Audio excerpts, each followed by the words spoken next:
میرے हुजूर की तो कोई बहन नहीं थी, लेकिन जब हजरत हलीमा सादिया के यहाँ हुजूर गए तो वहाँ हुजूर की एक रज़ाई बहन का तज़किरा मिलता है जो हुजूर को लोरियां देती थी। नाम शीमा था। तो शाम के वक्त जब ख़वातीन खाना पकाने में मसरूफ़ होने लगती तो बहनें वीर उठा करके बाहर ले जाती। हर बहन का ख्याल ये होता कि मेरे वीर से सोना ज़माने में कोई नहीं। कहते हैं खूबसूरती देखने वाले की आंख में होती है। जिसके वीर का रंग सोना होता तो वो कहती रंग नहीं तो कुछ भी नहीं है, और जिसके नकूश तीखे होते तो वो कहती कि रंग का क्या है, हुस्न तो नकूश में होता है। जिसकी आंखें खूबसूरत होती वो कहती मेरे वीर की झील जैसी आंखें तो देखो। अब यही बनु साद के मोहल्ले में होता। बच्चियां अपने वीर उठा के ले आती है, कहती मेरे वीर वर्गा कोई नहीं, दूसरी कहती मेरे वीर जैसा नहीं। इतने में हजरत शीमा अपना वीर मोहम्मद उठा के ले आती और दूर से कहती नहीं मेरा वीर भी आ गया, तो सबके सर झुक जाते थे। कहते नहीं नहीं नहीं नहीं शीमा तेरे वीर का मुकाबला तो नहीं ना, हम तो आपस में बात कर रही हैं। और फिर जब किसी बहन के वीर को मुतफिका तौर पे सारी कह दें कि तेरा वीर ही सोना है, तो फिर उसका फख्र तदीदनी हो ना, फिर उनका ज़ौक़ आसमान को छूने लगता।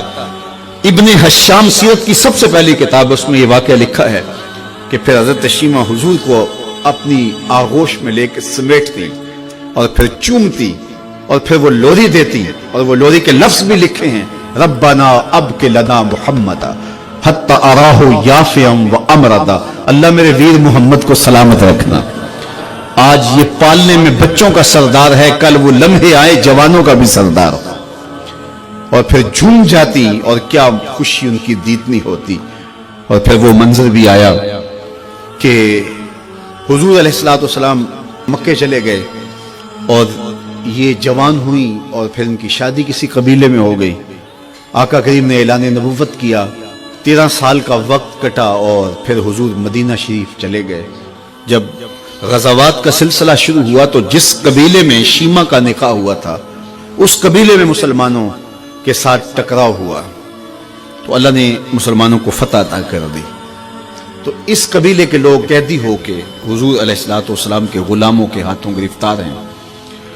तो ये अपने कैदियों को छुड़ाने के लिए कबीले के सरदार एक एक घर से फिदिये के लिए रकम जमा कर रहे हैं। चलते चलते शीमा के घर भी पहुंचे जो कि एक उम्र का हिस्सा गुजार चुकी थी, और जाके कहा कि इतना हिस्सा आपका भी आता है। कहा किस लिए? कहा वो जो लड़ाई हुई है इतने हमारे बंदे गिरफ्तार हो गए तो उनको छुड़ाना है। तो चलते चलते बातों में किसी के लबों पे हुजूर का नाम आ गया। तो शीमा ने कहा अच्छा उन्होंने तुम्हारे लोग पकड़े? कहा हाँ। तो कहा फिर तुम रकम इकट्ठी ना करो, मुझे साथ ले चलो। उन्होंने कहा तुझे साथ ले चले? कहा तुम नहीं जानती वो मेरा वीर लगता है, वो मेरा भाई लगता है। कौम के सरदारों के साथ हजरत शीमा हुजूर के नूरी खेमों की जानब जा रही हैं और सहाबा नंगी तलवारों से पहरा दे रहे। ये मक्की दौर तो था नहीं, ये मदनी दौर था। और शीमा कौम के सरदारों के लेके जब आगे बढ़ने लगी ना तो सहाबा ने तलवारें सौंप दी। रुक जा ऐ देहाती औरत, जानते नहीं आगे कूचा रसूल है, आगे बगैर इज़्न के जिब्रील भी नहीं जा सकते, तुम कौन हो? तो शीमा ने जो लफ्ज कहे वो लफ्ज नहीं है। उसने कहा खल्लू सबीली वालमू आना उख्त नबीयकुम, मेरी राहें छोड़ दो, तुम जानते नहीं मैं तुम्हारे नबी की बाजी लगती। तलवारें झुक गई, आंखों पर पलकों की चिलमने आ गई, रास्ता छोड़ दिया। हुजूर के खैमा नूरी में दाखिल हुई तो हुजूर ने देखा, पहचान लिया, उठ के खड़े हो गए। फरमाया बहन कैसे आना हुआ? आपके लोगों ने हमारे कुछ बंदे पकड़े, छुड़ाने आई। तो फरमाया बहन तूने जहमत गवारा क्यों की? तू पैगाम भेज देती मैं यूं ही छोड़ देता, लेकिन तुम आ गई हो, अच्छा हुआ मुलाकात हुई। फिर हुजूर ने कैदियों को छोड़ने का ऐलान किया और कुछ घोड़े और चंद जोड़े हजरत शीमा को हुजूर ने तोहफे के तौर पे दिए। वीरों के दरवाजे पर बहनें आए तो वीर खाली तो मोड़ा नहीं करते, तो हुजूर ने बहुत कुछ अता किया। और फिर रुखसत करने खैमे से बाहर आए तो सहाबा की जमात मुंतजर थी। फरमाया सहाबा जब मैं कैदी छोड़ा करता हूँ मेरी आदत तुम्हें मालूम है कि मैं पहले तुमसे मुशावरत किया करता हूँ। आज ऐसा मौका आया कि मैंने तुमसे मुशावरत भी नहीं की और कैदी भी छोड़ दिए। कहा जो चाहें आप करें, लेकिन क्यों मुशावरत नहीं फरमाई? हुजूर अगर इरशाद फरमा दें।